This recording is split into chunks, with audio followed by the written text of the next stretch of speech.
Funciones. Concepto de relación mediante la correspondencia entre los elementos de dos conjuntos.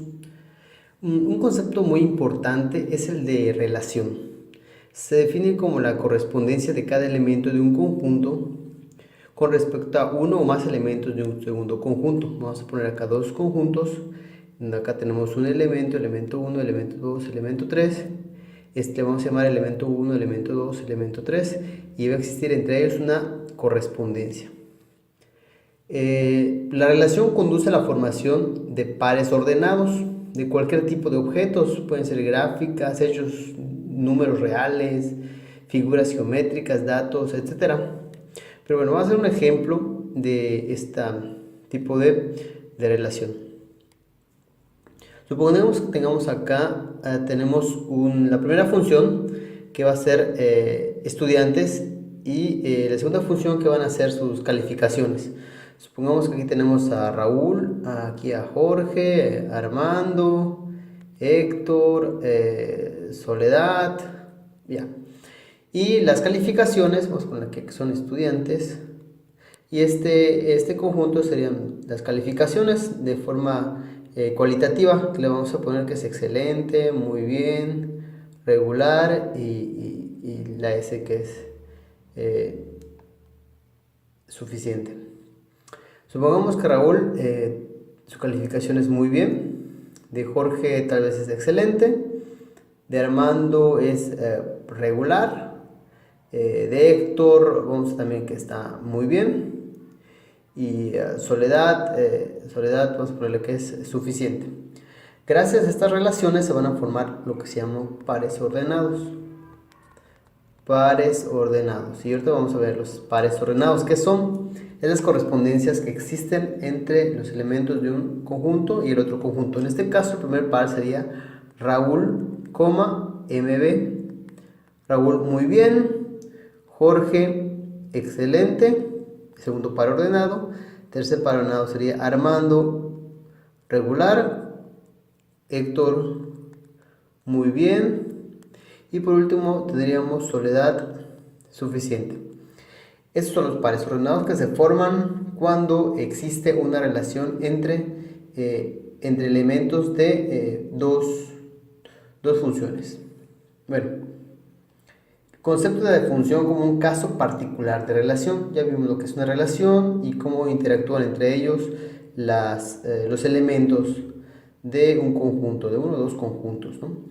Supongamos que tenemos que viajar a Mérida, aproximadamente vamos a poner que son 350 kilómetros de distancia, y yo quiero llegar en 2.5 horas o 2 horas y media. Vamos a ponerle aquí el tiempo, que viene siendo 2.5 horas, y quiero llegar a Mérida, que es esta distancia que se debe recorrer. La pregunta es ¿qué velocidad debo tener para poder llegar en 2.5 horas a mi destino?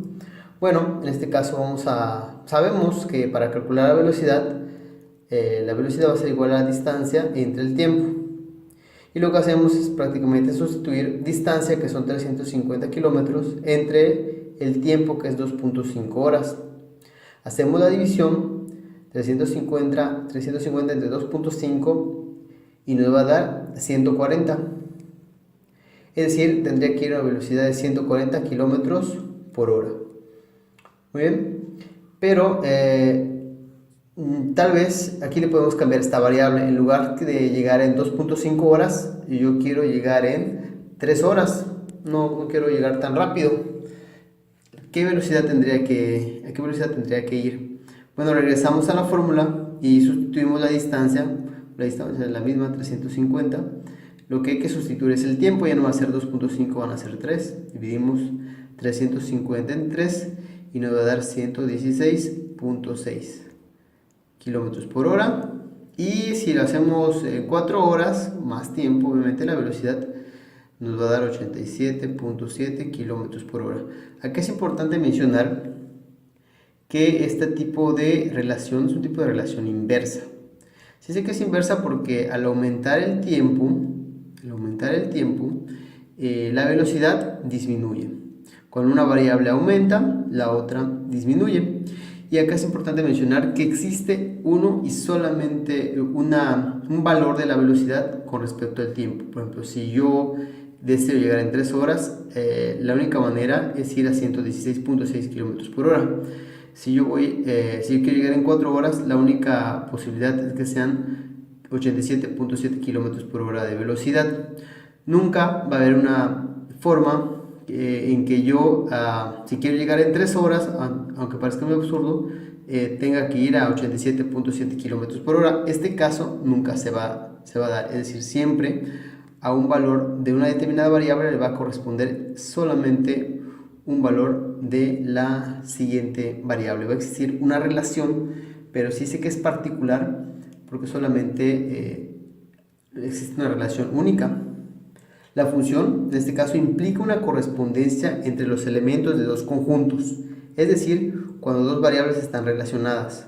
Se establece que el valor de una de ellas queda determinado si se le asigna un valor a la otra. En otras palabras, cada elemento de un conjunto le corresponde únicamente otro elemento de un segundo conjunto.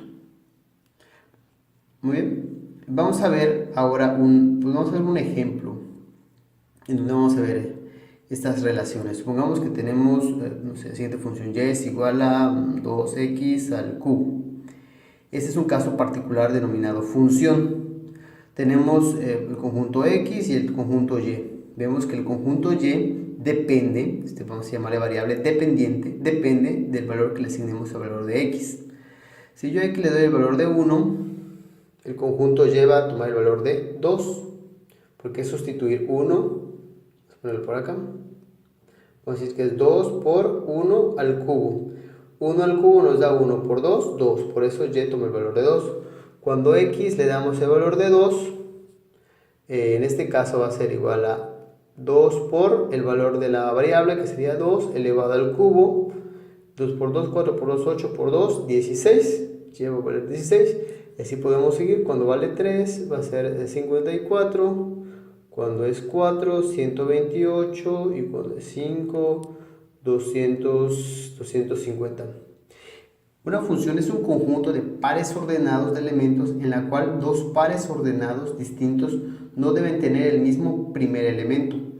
Por ejemplo, tenemos que es 1,2, el primer par ordenado, el segundo es 2,16, 3,54, tenemos 4,128 y 5,250.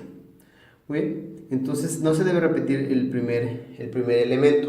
Esta es una forma de poder definir lo que es una función.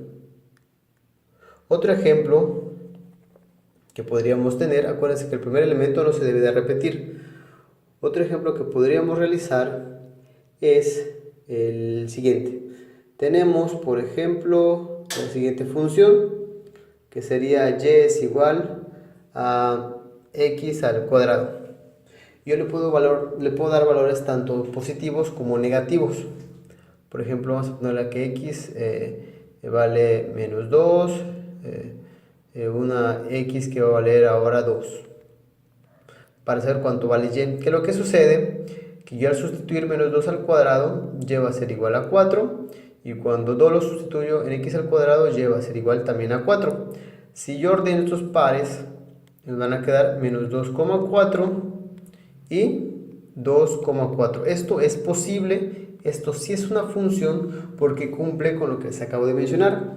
Una función es un conjunto de pares ordenados de elementos en la cual dos pares ordenados, porque tenemos dos por ejemplo, dos pares ordenados distintos no deben tener el mismo primer elemento.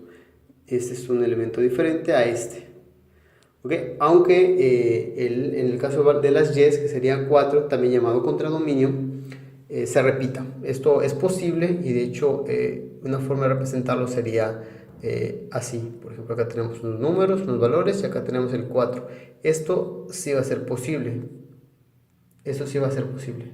A un elemento de esto llamado dominio le corresponde exclusivamente un valor del contradominio o un valor también de la variable independiente. Este le vamos a mandar independiente y esta variable dependiente. sí, sí es posible este tipo de relación, y vamos a decir que ese es un tipo de función. Si vemos, por ejemplo, una imagen de este tipo, por ejemplo, tenemos acá un elemento 1, elemento 2, elemento 3, y acá tenemos elemento 1, elemento 2, elemento 3, y llegáramos a tener algo así, esto no se va a considerar como función porque el primer elemento se está repitiendo.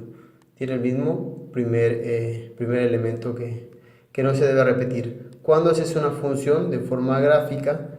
Cuando tenemos esto, elemento 1, elemento 2 y elemento 3 del contradominio. Este es el contradominio y este es el dominio. Dominio, este es el dominio. ¿Cómo va a ser posible? Cuando el contradominio puede tener valores de ambos valores del dominio. Eso sí va a ser posible. Este vamos a decir que no va a ser función y esta sí va a ser función. Eso es prácticamente lo que es un caso de relación, un caso específico de relación llamado función. La nomenclatura de una función normalmente se representa de esta forma: f de x nos indica que es una función, vamos a poner que es, no sé, 3x cuadrada. Esta x nos va a indicar el valor de mi variable independiente. Mi variable independiente es cualquier valor que yo le vaya a dar. Esta variable va a tener un dominio, va a tener un determinado número de números que va a valer este valor de las x, esta variable x. Si yo, por ejemplo, digo a partir de menos 2 hasta 5, el valor de x va a valer menos 2, menos 1, 0, 1, 2, 3, 4, 5. Este va a ser mi dominio, van a ser los valores que va a tomar x. Y para yo poder saber el valor de mi f de x, lo que necesito hacer es sustituirlo acá. Si yo lo quiero evaluar para menos 1, cuando x vale menos 1, lo puedo representar de esta manera: f de menos 1 es igual a 3 por el valor de la variable, que en este caso sería menos 1 elevado al cuadrado. Elevado al cuadrado menos 1 me va a dar 1 por 3, 3. Entonces, para el valor de x menos 1, y vale 3. Si evalúo para 0, por ejemplo, pongo acá 3, elevo 0 al cuadrado es 0, por 3, 0. Entonces, cuando x vale 0, y vale 0. Y así podemos hacer nuestra tabulación para encontrar todos los valores de mi dominio y mi contradominio. La notación les comentaba, es f de x, pero en ocasiones puede ser encontrado en otros libros como g de x, puede ser con letras mayúsculas, una f grande y una x, pero básicamente lo que nos dice es que es una función y que obviamente va a tener este valor de las x, este valor de mi variable independiente, va a tener un dominio que es los valores que va a tomar este valor de x.